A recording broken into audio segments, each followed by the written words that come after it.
Hey guys, so I modded my QX95 here with a FlySky FS8S receiver so that I could fly with my Turnigy Evolution transmitter.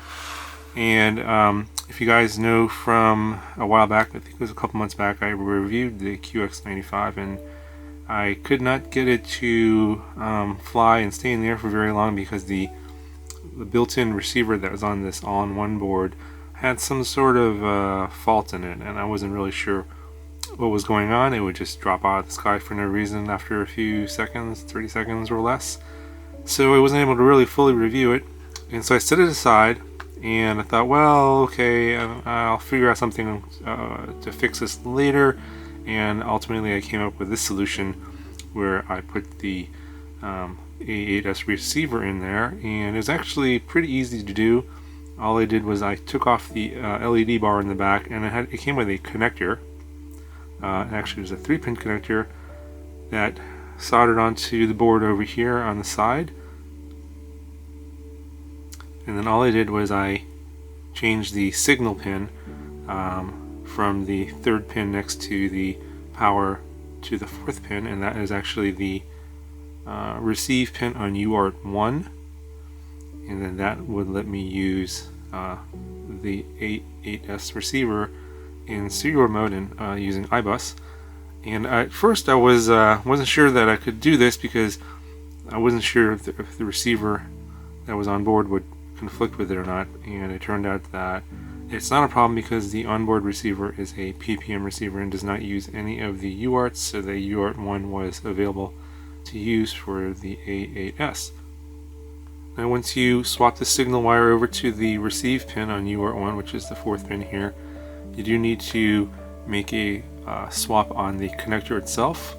You have to swap the ground and the signal because the connector that is on there is the same pitch as the one that's on the receiver, but the actual connector itself is actually flipped upside down, so you have to swap those two wires to get the correct orientation so that the connector will actually go into the connector on the receiver.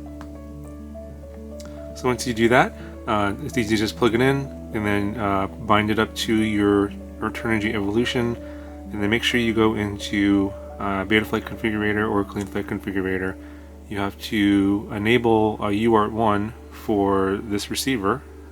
However, the first thing you gotta do is disable MSP on UART1, otherwise you cannot enable the serial RX protocol on UART1. So disable MSP and then enable serial RX, and then go in and then reboot and then go into the configuration tab, enable serial RX for your receiver protocol, and iBus as the protocol for your serial receiver, and you should be good to go. Everything should be centered and lined up, and all your endpoints should be at 1000 and 2000 if you're using iBus.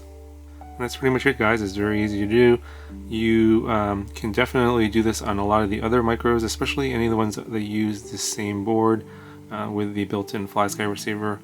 You just have to find a free receive pin on one of the UARTs for the A8S receiver, and then you can add this to your micro and fly with the Turnigy Evolution, because a lot of these boards, I think pretty much almost all of these boards will only use the 1st generation protocol, and you have to use the older radios like the i6 or the i6X radio, and it won't work with the Evolution. So this will get it to work with the Evolution. Anyway, guys, I hope you liked this video. Please give me a thumbs up if you liked it, and let me know if you guys have any questions, and I will talk to you guys in the next video.